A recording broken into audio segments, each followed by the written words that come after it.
안녕하세요. 저는 평범한 가정에서 부모님 사랑 듬뿍 받으며 그저 평범하게 사람들이 생각하고 사는 것처럼 사는 보통의 여자라 자부하는 사람입니다.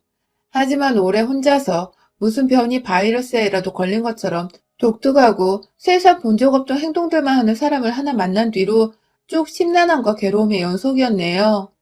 남들은 다 코로나로 힘들어하는 와중에 전 차라리 코로나는 바이러스면 바이러스라고 변종이면 변종이라고 알려주지 않냐고. 그런데 이 사람은 그마저도 없이 사람 피를 말리며 괴롭힌다고. 매번 남편 붙잡고 하소연을 해왔던 대상인데 이젠 공개적으로 대놓고 하소연하며 까내보겠습니다. 제가 경상도 사투리에 약해 글로 잘 표현할 수 없는데 양해 부탁드립니다. 저는 위로 언니, 밑으로는 남동생이 있어요. 삼남매의 둘째로 태어나서 어릴 적에는 새 것 하나 제대로 받아본 것 없이 언니의 것을 물려받으며 살았고, 조금 더 커서는 바쁜 부모님과 언니를 대신해 남동생한테 어른 노릇 한다고 어르고 달래며 누나 노릇 하느라 정신없이 살았죠. 얼핏 보면 어린애가 오래전부터 집에서 너무 치이며 산 것처럼 보일 수 있지만 사실 저는 그 누구보다 가족들의 사랑을 받으며 컸다고 자부합니다. 머리채 뜯고 싸운 적이 많았어도 다 큰 성인이 된 지금은 누구보다 제 속마음을 훤히 들여다봐주고 또 옆에서 둘도 없는 친구가 되어주는 언니와 비록 제 손으로 다 키운 것 같으나 동생 또한 제 곁에서 외로울 수 있었던 저의 마음은 달래준 더 없는 보호자였습니다. 바쁘신 부모님 아래서 삼남매가 때로는 적군에서 아군으로 혹은 아군에서 적군으로 태세 전환을 하며 북적이는 분위기 속에서 참 정겹게 살았어요. 어린 시절 남매들과 함께 싸운 추억들이 너무 많아서 그 추억들이 너무 다 좋았어서 저도 언젠가 결혼을 하게 되면 아이들을 복작복작하게 낳고서 잘 키워야겠다는 생각을 했죠. 그러다가 2년 전 그 꿈을 함께 꾸고 싶은 남자를 만났습니다. 평소 연애를 했던 이전의 남자들과는 비교적 다른 분위기의 남자였어요. 뭔가 좀 더 매사에 진지하고 참을성도 많고 무엇보다 크고 작은 일에도 쉽게 흥분하거나 화를 먼저 내질 않는 이 사람. 연애 기간이 오래되면 오래될수록 그냥 연애만 하다가 끝이 나버리기엔 너무 아쉬운 사람이란 생각이 들었어요. 먼저 고백을 한다고 해서 창피할 것도 없이 그냥 제가 먼저 무턱대고 결혼을 하자며 프로포즈를 해버렸습니다. 갑자기 손잡고 길을 걷다 말고 맨입으로 결혼을 하자고, 그것도 조금 망설여하는 자신에게 하자, 하자 하며 조르는 저의 모습에 전혀 예상을 못했었는지 남편은 눈만 탁구공만큼 떠서는 껌뻑였죠. 자기가 먼저 했어야 할 프로포즈를 왜 너가 이렇게 예고도 없이 길 한가운데서 그런 식으로 해버렸냐며 울상을 지어버리던 남편의 모습이 너무 귀여워 그 외의 부수적인 것들을 감히 파악해 볼 겨를도 없이 후다닥 내 남자로 만들어버리겠다는 빛의 속도로 결혼을 치렀습니다. 당시 스몰 웨딩이 유행이기도 했고 둘 다 소란스레 정신없이 결혼을 치르고 싶지 않았어서 가까운 친인척들만 모아놓고 아주 작게 치렀어요. 제가 하는 일이 길게는 휴가를 내기가 힘든 직종이라 멀리 가지는 못하고 그냥 가까운 제주도에서 신혼여행을 보내고 돌아와 곧장 일상생활을, 아니 결혼 생활을 시작하며 저희는 본격적인 부부 생활을 시작했죠.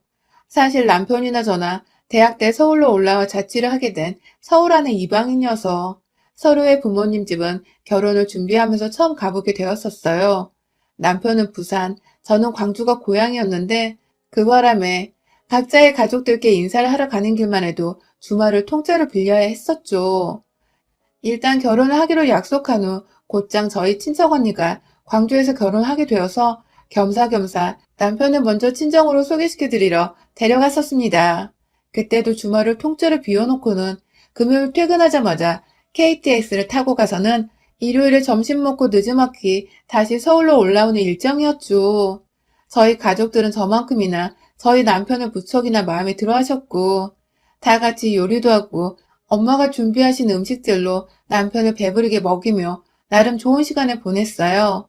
한겨울이었는데 뜨끈뜨끈한 집안에서 밥 먹고 나서는 티타임도 가지고 남편도 어느새 저희 가족들이 편해진 건지 자기가 먼저 말도 걸어주고 저희 부모님 말씀에 호탕하게 웃어줘주며 나름의 분위기 메이커 노릇도 제법 잘했어요. 그 모습을 보면서 저도 남편의 집에 가게 되면 시부모님 앞에서 애교도 많이 떨고 잘 보이려고 많이 노력을 해야겠다며 속으로 단단히 다짐을 했죠. 하지만 생각했던 것과는 아주 다른 일들이 일어났어요. 그리고 나서 몇 주 있다가 바로 본전을 뽑자며 남편과 또 주말을 통째로 비워 이번에 남편의 집으로 갔는데요. 우리말에 사위는 백년 손님이라고 하잖아요. 그래서인지 저희 부모님은 남편 맞이하겠다며 정말 제가 찾아갔을 때에도 먹기 힘들었던 해산물부터 소고기까지 진수성찬을 차려놓고 남편을 기다리고 계셨어요. 그 바람에 남편도 대접을 너무 많이 받았다며 저희 부모님께 너무 감사해 했고요. 저는 그래도 저희 부모님만큼의 식사 차림을 바란 건 아니었지만 그래도 부산에서 뭔가 따뜻한 시어머니의 밥은 한번 얻어먹을 줄 알았습니다. 그래서 빈손이 무색하지 않도록 일부러 서울에서 시부모님이 좋아하실 만한 스카프부터 홍삼 등 이것저것 챙겨갔어요. 그런데 참 웃기더라고요. 조금 낡았어도 아파트에 살고 계시던 시댁에 딱 처음 발을 디뎌보니 바닥이 무슨 냉동 창고 마냥 얼어붙어 있는 것입니다. 마찬가지로 이 시기가 한겨울이었는데 밖에서 벌벌 떨고 들어왔더니 집안이 더 추운 것 같은 기분까지 들었죠. 그런데 앞에 시부모님은 계시고 무슨 말을 못하겠는데 입에서 김까지 서려 나오는 것 같고 막 그냥 심정이 복잡한 와중에 시어머님은 대뜸 인사를 왔으면 절부터 하라고 하시더라고요. 이때 알아챘어야 했었는데 그렇게 저는 첫 만남부터 제대로 된 미소 한 번 없이 앉아 계신 시부모님, 정확히는 시어머님 앞에서 절부터 하며 인사를 드렸고 집안에 냉기밖에 없는 와중에 고소한 냄새마저 없는 백직장 풍경에 당황을 했으나 그 다음번에 더 당황을 하고야 말았어요. 차려놓은 것이 없으니 한번 요리를 해보라고. 어디 애비 며느리가 차려주는 식사를 한번 받아보자며 텅 빈 부엌으로 안내하시는데 만약 그때 옆에서 남편이 엄마, 손님 오는데 아무것도 안 해놓은 거야? 하면서 시어머니를 무지막지 개념 없는 사람 마냥 쳐다봐주지 않았더라면 전 울면서 뛰쳐나왔을지도 몰라요. 하지만 다행히 남편이 지 손을 걷어붙이더니 뜬금없이 쌀을 씻는 바람에 며느리 한번 기선제압 해보려다가 졸지에 아들 손에 찬물 묻히는 게 아쉬웠는지 고마해라 하고는 자기 손으로 그제서야 쌀을 씻으시던 시어머님. 그 바람에 저도 불쾌한 나머지 거들어 드리진 않았습니다. 남편이 손님이라고 언지까지 해주어서 손님이라며 남편 옆에 앉아있다가 그래도 사간 선물을 빠짐없이 다 드리고 왔어요. 너무 추워 밥을 먹고 나서도 냉기가 서렸는데 답답한 나머지 제가 먼저 나서서 커피를 타드리겠다며 뜨거운 물 끓여서 커피를 타드렸네요. 가장 기억에 남았던 말은 서울에서 바쁘게 살았다는 대화를 하다가 그래서 친정에는 먼저가 인사고 옹기가 하면서 광주에 있는 저희 집부터 먼저가 어른들께 인사를 드린 게 내내 안 입고 왔다는 식으로 말한 것이었어요. 선물을 드릴 때에도 먼저 간 사돈은 뭐 받았노? 하면서 말씀하신 걸 보니 아무래도 사돈댁에 먼저 아들을 인사시키러 갔던 것 자체를 기분 나빠하시는 게 분명해 보였습니다. 그런데 그걸 또 변명하려 하자니 대화 도중에 얘기가 너무 뜬금없기도 했었고 사돈집에 먼저 가던 본인 집에 먼저 오던 그게 화날 일이며 여자가 자기 집에 먼저 가는 게 뭐 대단히 문제인가 싶어서 저도 울컥한 마음에 굳이 변명은 안 했어요. 그렇게 서울 돌아가는 길 남편의 잘못은 없었으나 그냥 좋은 사람에게 이런 부모가 있을 줄 몰랐다는 생각에 실망을 했는지 저도 충격을 받아 생각을 하느라고 의도치 않게 침묵을 유지했고 그날 남편은 저를 집 앞까지 데려다 주곤 결국 문 앞에서 눈물을 보이더라고요. 자기 엄마가 우리 사이를 다 망쳐버린 것 같다며 엄마가 원래 사고방식이 자신과 달라 트러블이 많았었다며 결혼하고 나서는 자기 엄마 때문에 힘들어할 일 절대로 만들지 않겠다며 제 손을 잡는 것까지 잡아도 되나 싶어서 혼자 눈치를 막 보는데 그 모습이 애잔하고 애처롭고 막 복잡했습니다. 결국 중간에서 남편 노릇 잘하겠다는 확답을 받고는 결혼을 했어요. 그리고 남편은 실제로도 저에게 최선을 다하며 좋은 남편으로 지내줬고 멀리 사는 시부모님은 설날과 추석 명절에 딱 2번 찾아가기만 했고 자주 부딪힐 일이 전혀 없었습니다. 다른 집들처럼 안부 인사를 강요하지도 않으셨고 시시콜콜 전화가 온다거나 무턱대고 집으로 찾아오시는 무개념스러운 짓도 하지 않으셨어요. 내심 이천애를 열심히 보면서 우리 시어머니도 언젠가 그러시면 어떡하나 싶어서 쫄기도 했었는데 천만 다행히게도 아직까지 서울 우리 집 한복판에서 절 당황시킨 적은 없습니다. 하지만 그 당황스러움은 꼭 시댁에 가면 기다렸다는 듯이 벌어졌어요. 결혼하고 나서 맞이한 첫 설날에 한복까지 곱게 차려입고는 이번에 직접 차려물어서 시댁에 갔는데요. 아니 글쎄, 이번에도 시댁은 바닥이 아주 얼음장이더라고요. 보일러를 확인해보니 진짜로 전원은 완전히 꺼져 있었고 시부모님은 두 분 다 옷을 두텁게 껴입고 계셨습니다. 남편은 언제부터 이렇게 보일러를 꺼놓고 살았지?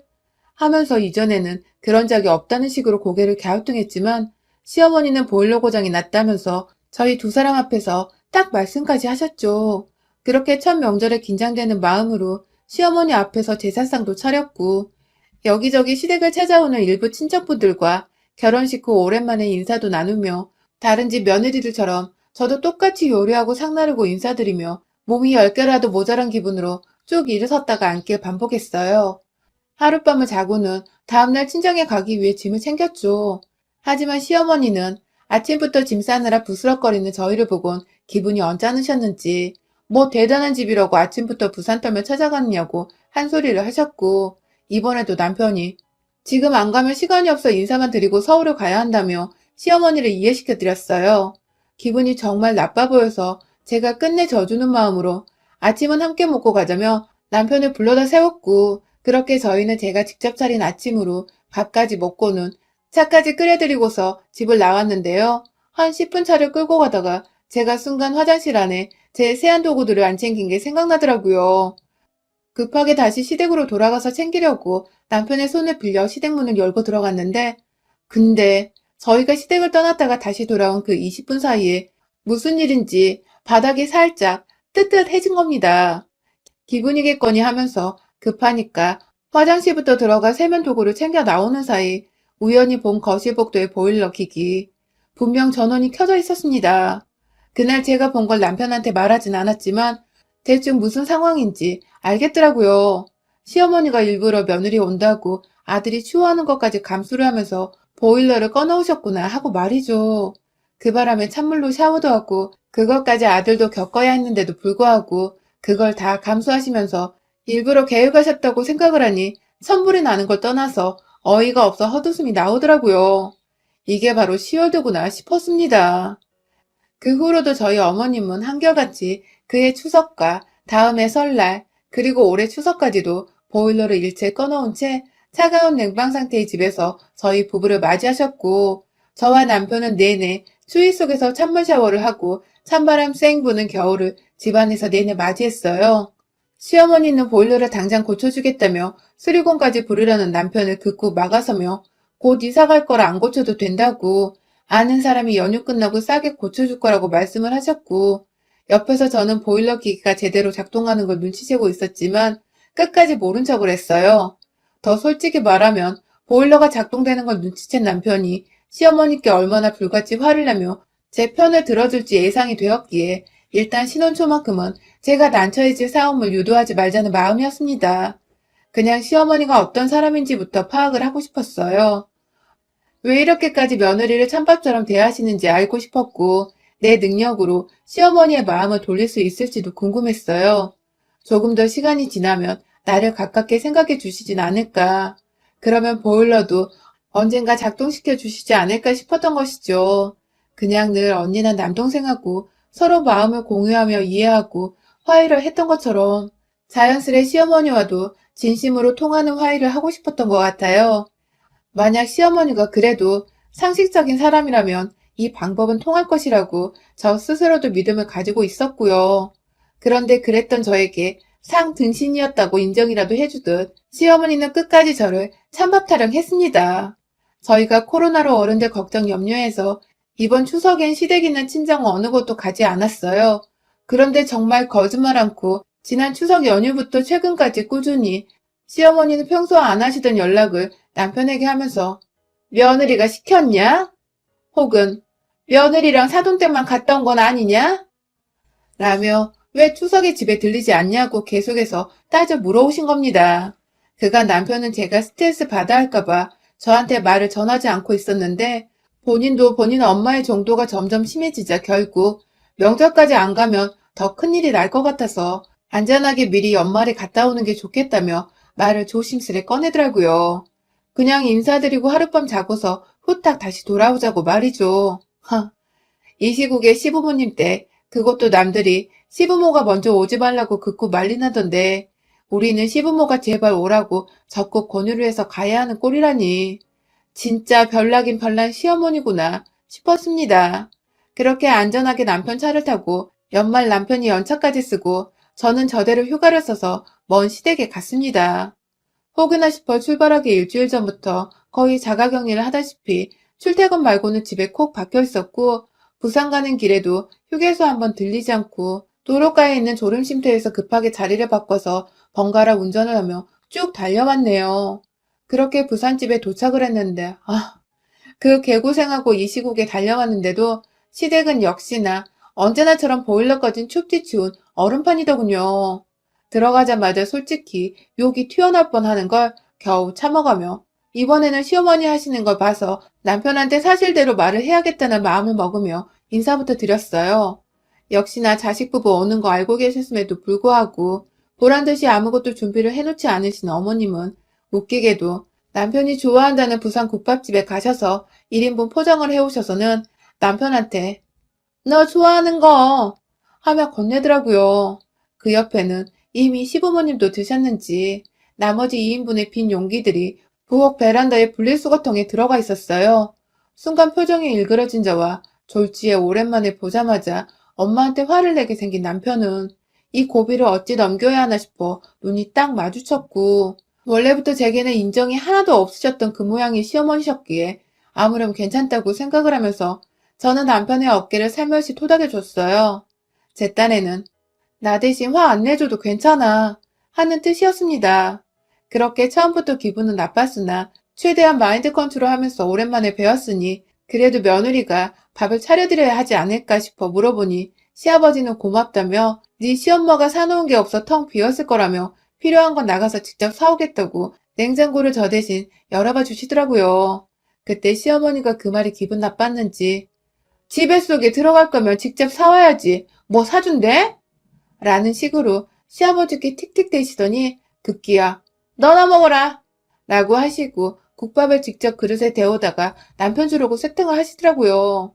아들이랑 며느리가 오는데 집에 가만히 계신 분들이 진수성찬까진 바란 건 아니었지만 반찬 하나라도 차려놓은 건 없고 사놓은 것이라곤 남편 혼자 먹을 1인분 국밥뿐이고 본인들도 국밥을 먹고 배를 이미 채워놓은 건 알겠는데 그래도 시아버지는 차려준다고 하니 고맙다고 말씀이라도 해주시는데 도대체 이 상황에서 시어머니가 뭐가 저리 당당해서 틱틱거리대는지 슬슬 화가 나고 서러워 눈물이 쏟아지려고 하는 거 버티고 있는데 그 와중에 전 정말 배고파서 그럼 저 혼자 대충 먹을게요 하면서 텅 빈 밥솥을 확인하곤 쌀을 지으려 했습니다. 그런데 수돗물이 찬물밖에 나오질 않는 겁니다. 처음에 묵묵히 씻어보려 했는데 손을 조금만 담궈도 시뻘개지며 얼려는 게 진짜 눈물나게 차갑더라고요. 저도 모르게 어머님께 어머님 보일러 좀 틀어주세요 라고 말을 했어요. 그러자 시어머니는 언제나 그랬듯이 고장났다고 찬물로도 쌀은 잘 식힌다며 알아서 하라며 남편 국밥을 데우시며 제 뒤통수를 향해 젊은 것들 하면서 궁시렁거리셨고 결국 제가 못 참고 직접 보일러 기계 앞으로 가서 전원을 탁 켰습니다. 놀랍도록 아름다운 전원 불빛이 기기에서 흘러나왔고 어디선가 보일러 작동하는 소리가 들리는 것 같았어요. 제가 온수를 누르며 온도를 쭉 올리자 뒤에서 지켜보던 남편은 뭐야 이거 되는 거야? 하면서 달려왔고 급기야 본인이 몇 번 전원을 껐다 켰다 해보더니 이내 시어머니를 향해 으르렁거리기 시작했어요. 제가 바라던 것이었습니다. 눈물은 글썽이고 있고 시댁까지 먼 길 와서는 본인 먹을 밥 짓느라 손은 찬물에 얼음장처럼 시뻘개진 와이프를 확인한 남편은 그 와중에 아들만 주겠다고 1인분 사온 국밥을 데우는 시어머니를 향해 도대체 이 짓을 왜 하고 있는 거야? 하면서 욕만 안 했을 뿐 말끝마다 씨를 남발하며 이미 욕을 수백 번 더 더하듯 거칠게 말을 이어나갔고 들은 채 만취하면서 이제 되네 하며 보일러 기기 한번 살펴보더니 떳떳하게 다시 부엌으로 가는 시어머니의 뒤통수를 향해 그만 가자며 혼자 막 짐을 싸서 집을 나서려 했어요. 그때 짐 싸는 남편을 뒤로 한 채 저는 시어머니를 계속 지켜보고 있었는데 살짝 국 데우며 고개를 돌리시던 시어머니가 희미하게 정말 작게 입가에 미소를 띠며 궁시렁거렸어요. 확 동상이나 걸리게 해부러야 하는 건데 재수없게 걸려버렸네. 하고 말입니다. 하, 진짜 할망구가 반성이란 거 할 줄도 모른 채 끝까지 지랄이더라고요. 그 바람에 제가 그만 가뜩이나 배가 고파 예민해 죽겠는 와중에 할망구가 저 보란 듯 괴롭히더니 순간 싱크대에 씻고 있던 밥솥 그릇 안에 쌀이 생각났어요. 손이 죽을 듯 시리니까 보일러 켜라고 마지막 발악을 하느라 싱크대 위에 찬물 받아놓은 채 그걸 그대로 내버려뒀는데 저도 모르게 바로 그 옆에서 궁시렁거리며 국 끓이는 시어머니를 혼쭐내고자 싱크대로 달려가 그 밥솥을 얼음만 둥둥 안 떠있을 뿐이지 실상 얼음물과 다름이 없는 그 찬물과 물속에 탱탱하게 굳어져 있을 생쌀들 정말 한치의 망설임도 없이 시어머니를 향해 부어버렸습니다. 항문턱이로 찬물과 함께 시어머니의 면상에 차르르 떨어진 쌀톨들은 이내 순식간에 유리조가 파편 생기듯 사방으로 퍼져 튕겨나갔고 시어머니는 국 끓이다 말고 며느리한테 물세례 쌀세례까지 당하고는 어버벙거리며 손을 허공에 휘저으시더라고요. 그 와중에 남편은 제 낌새가 이상했는지 시어머니께 다가가는 순간부터 절 지켜봤는지 어느새 제 옆에 와서는 자기 딴에는 정리를 하겠다며 시어머니가 끓이고 있던 그 국을 싱크대로 버려버리고 가스불은 또 친절하게 꺼주더라고요. 그리고는 나지막히 시어머니 앞에 대고서 아, 엄마가 잘못했어요. 이건 정말 잘못했어요. 하는 말을 남기곤 저를 데려 그 집을 빠져나왔습니다. 계획대로라면 하루 자고서 저희 친정에 가지 않고 곧장 서울에 돌아와 안전하게 지내려고 했는데 엄마가 너무 보고 싶어 울음이 막 터져나왔어요. 그 바람에 남편은 불이 나게 절 데리고 광주에 있는 저희 친정으로 갔고 그날 전 엄마 앞에서 티는 안 냈지만 그래도 시댁에 있을 때와는 말도 안 되게 따뜻한 집안에서 엄마가 차려주신 진수성찬 반찬을 다 먹어치우며 남편과 나름 든든히 식사를 했습니다. 내심 남편에게 미안하기도 했는데 자기 엄마가 100번 잘못한 일인지라 자기도 어쩔 도리가 없었다며 오히려 제 기분이 지금 괜찮은지를 더 물어봐 주더라고요. 그 덕에 저도 조금씩 기운 차리며 오히려 그 난리를 쳐서 시어머니를 홍구녕 내주고 온 것이 슬슬 통쾌해지기 시작했고요. 아휴, 시댁에서 느꼈던 한기를 생각하면 정말 다시는 그 추운 얼음꽃 속을 상상하고도 싶지 않네요. 그래도 그 추운 곳에서 며느리한테 찬물 세례까지 퍼부어진 우리 시어머니는 얼마나 더 추위에 몸살을 떨으셔야 했을까요? 부디 이 시국에 감기는 안 걸리셨길 바라봅니다, 어머님. 여러분의 생각은 댓글로 남겨주세요. 오늘도 시청해주셔서 정말 감사합니다.